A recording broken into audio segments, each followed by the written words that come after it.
I say hello there, old bean. Gerry Thomas here, Senior Press Officer for the National Network of Truth Seekers, and welcome to another episode where once again we have a question from a viewer in need of assistance. And this week the subject matter is something that I can personally relate to.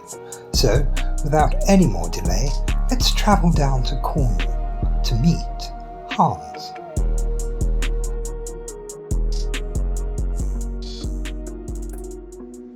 My name is Hans Zimmerframe, and I'm currently living here in Cornwall. Now then, please paying attention, because 1 year and 47 days ago I purchased a house down here to renovate and create a home for my family. However, things haven't gone according to plan, because the property we moved into was apparently once owned by the infamous Alistair Crowley.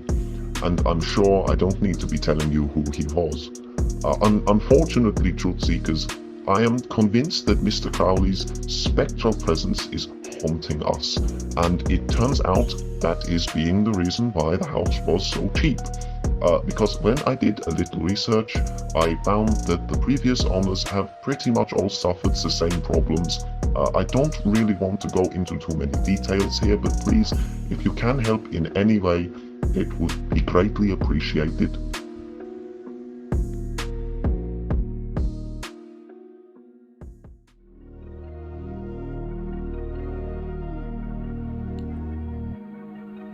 Well, first of all, thanks for the question.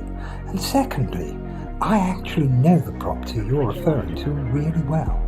Because many years ago, myself and a few friends spent an entire weekend there, studying the very phenomenon you describe. Mind you, back then the place looked very different, by which I mean it was abandoned and virtually falling apart. However, a few of us amateur truth seekers decided to find Crowley's house, take a large dose of LSD and see what happened. In the name of research, obviously.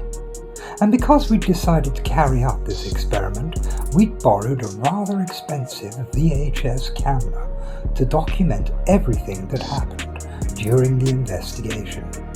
However, we were just setting things up when the spectral presence of Alistair Crowley himself appeared in front of us, in the form of a 6-foot talking moth.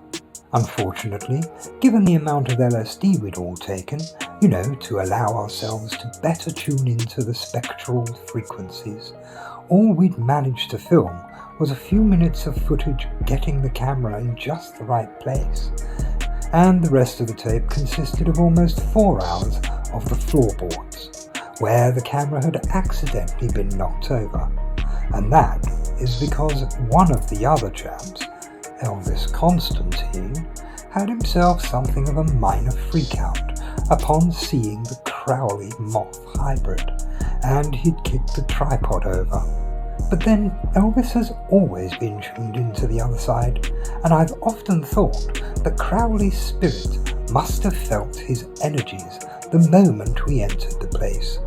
But the memories of that night will stay with me forever, because what we saw was completely undescribable. Even the audio on the tape was useless, as it seems despite hours of analysis, the only thing you can really hear are the screams and ravings of 3 truth seekers tripping their nuts off. So, anyway, as for advice, well, I don't know what to tell you. I mean, honestly, that house scared the what's-it out of us, and that experience utterly convinced us all that not only is this haunting real, but also the Crowley spirit is just too powerful to be removed by anyone. So I suppose the best advice I can really give you is to sell the place. That's all for this week. This is Gerry Thomas saying toodle pip.